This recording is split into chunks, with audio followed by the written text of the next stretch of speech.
A'udhu billahi minasyaitanir rajim. Bismillahirrahmanirrahim. Alhamdulillah rabbil alamin.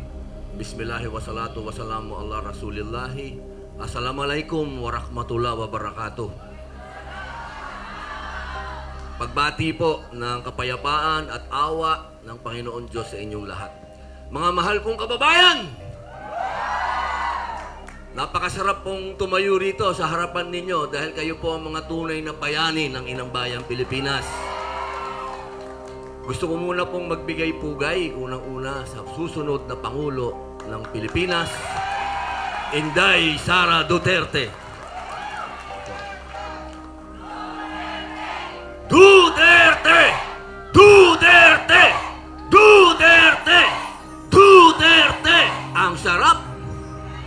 Kapag sinisigaw niya, lalo akong tumatapang eh. Kaya nagagalit yung asawa ko, masyado ka matapang. Ano magagawa ko? Duterte eh.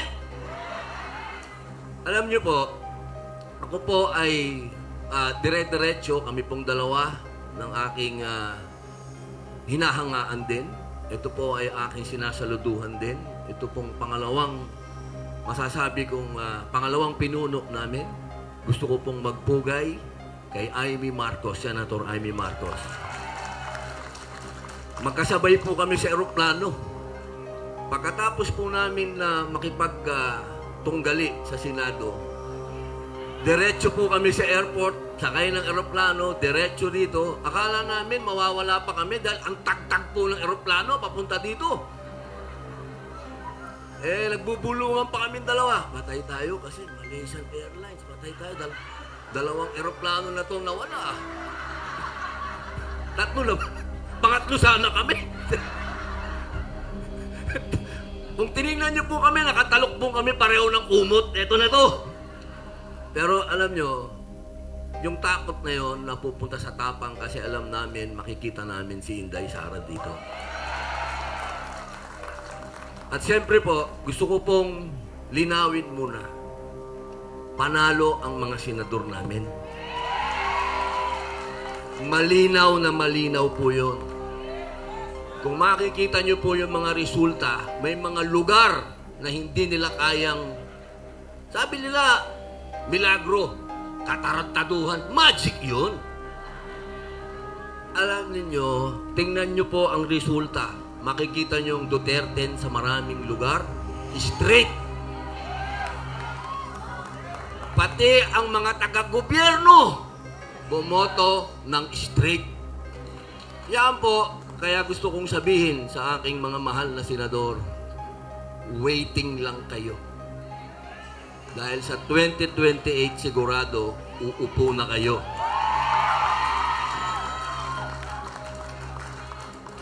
Alam nyo, si Attorney Hinlo, ang tawag ko ho dyan, tunay na revolusyonaryo. Nadinig naman nyo kanina. Walang tigil ho ang bibig nito. Kaya dapat maupong senador to. Dahil yung mga... Nakaupo pa pala ako. Basta, kailangan nyo ng senador na nagsasabi ng totoo. At siya po yun.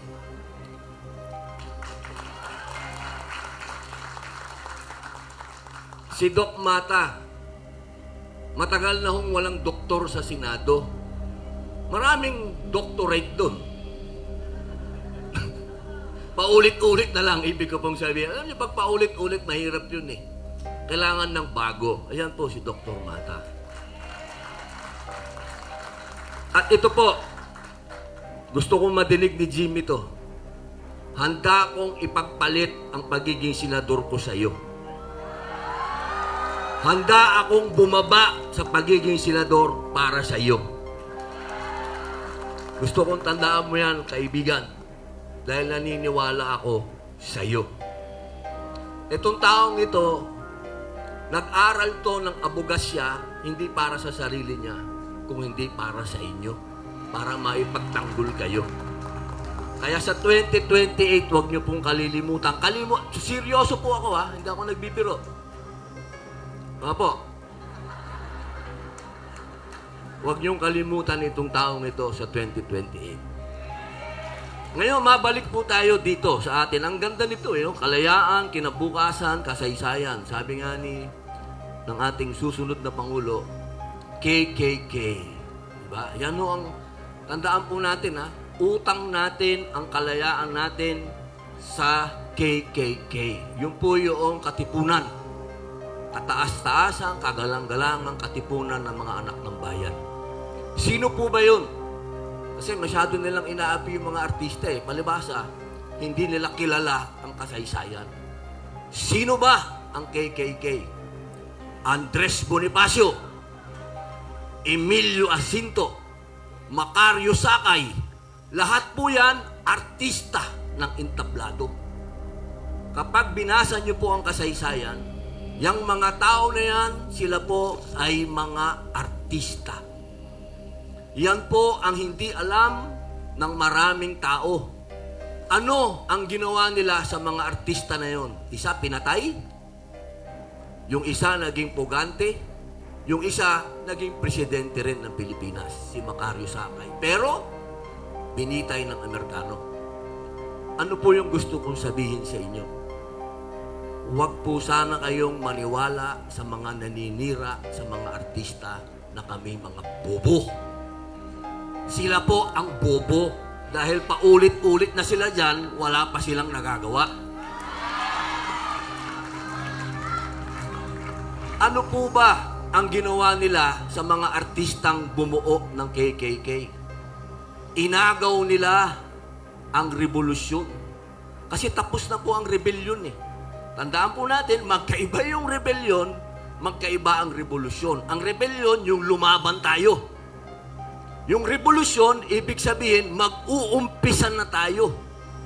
Nung mag-uumpisa na tayo, inagaw ng mga politiko ang revolusyon. Kaya magmula po noong 1899 hanggang ngayon, wala pang revolusyon. Dahil may nagbago na ba sa buhay niyo? Wala pang nagbago sa akin. Paatras nga tayo eh. Pero ano ba ang revolusyon? Sisihan ba? Hindi po sisihan ng revolusyon. Dapat hope, pag-asa. Sino ang pag-asa? Ano yung nakikita natin? Gulo ba? Hindi. Dapat ang makita natin kung papaano tayo magbubuklod. At sa araw na to, nakikita ko na ang pagbubuklod natin. Dito sa Malaysia, nakikita natin ang dalawang babae na magbubuklod sa Pilipinas. Andyan si Inday Sara Duterte at si Amy Marcos. Yan ang totoong reconciliation. Kaya, mga kababayan, yung mga galit natin, kung napapanood man nyo kami sa telebisyon ni Amy Marcos na nakikipaglaban sa Senado at handang hindi po ibig sabihin nun na hindi kami papayag sa kapayapaan. Sapagkat pag wala tayong kapayapaan, hindi tayo aasenso. Tingnan nyo ang Malaysia. Kaya sila umasenso dahil nagkaroon sila ng kapayapaan. Kaya dadating ang 2028. 2 taon na lang po, hindi 3 taon ha, kasi sinasabi nila, 3 taon pa, hindi na, 2 na lang. Kasi pagdating na October ho, sa 2027, filing na. So kailangan paghandaan ninyo yan. Hindi dapat tayo puro galit gano. Ngayon, listen to me.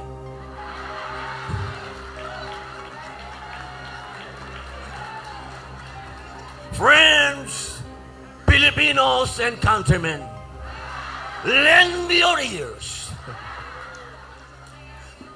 Totoo po ito. Maghanda tayo. Nagawa natin sa 2025 na ipakita natin ang might, ang lakas ng Duterte. Kaya pagdating po ng 2028, ang hangad natin, magkaisa na tayong mga Pilipino. Wala pong mangyayari pag hiwa-hiwalay tayo. Pero bago dumating yun, meron tayong isang misyon. Ano yung misyon na yun?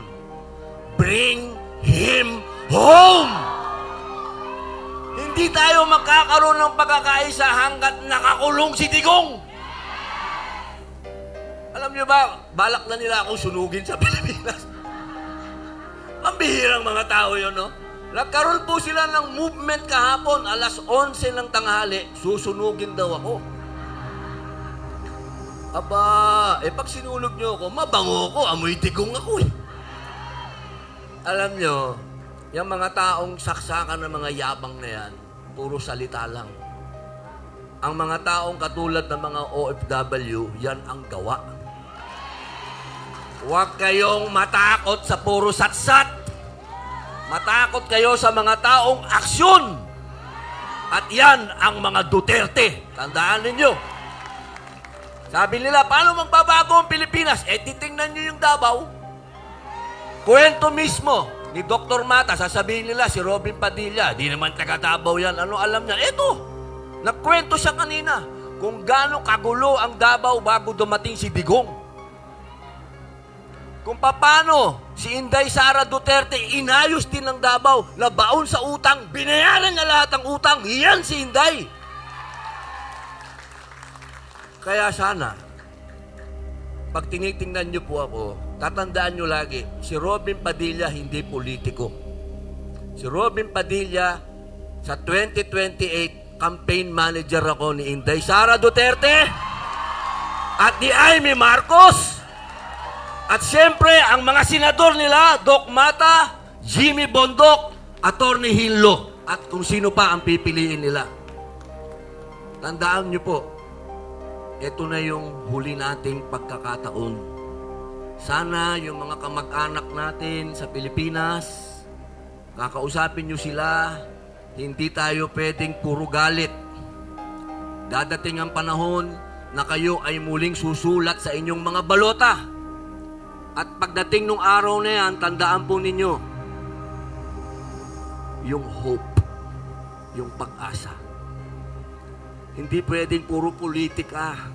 Kaya kami galit na galit ni Senator Amy sa Senado kasi puro politika. Kailangan iisang tabi na natin yung politika at maniwala tayo dito sa Independence Day. Dahil tayo, nakakulong tayo sa politika. Magmula nun, yan ang kalaban natin, politika. Tama si Jimmy Bondok at si Atty. Hinlo at si Doc Mata. Ang kalayaan natin, hindi yung pakikipaglaban sa dayuhan. Ang kalayaan natin dapat sa kahirapan. My goodness gracious, great balls of fire. Tandaan nyo, #1 tayo sa Asia nung araw. Bakit tayo nahuhuli? Naglalakad kami sa airport kanina ni Madam Amy. Ang lungkot-lungkot namin dalawa. Ba't anong nangyari sa atin? Ba't naunahan na tayo ng Malaysia? Ang naglalakad kami dalawa pa. Pabagal kami ng pabagal. Nakatingin kami sa airport. Ano ba nangyari sa atin, ma'am?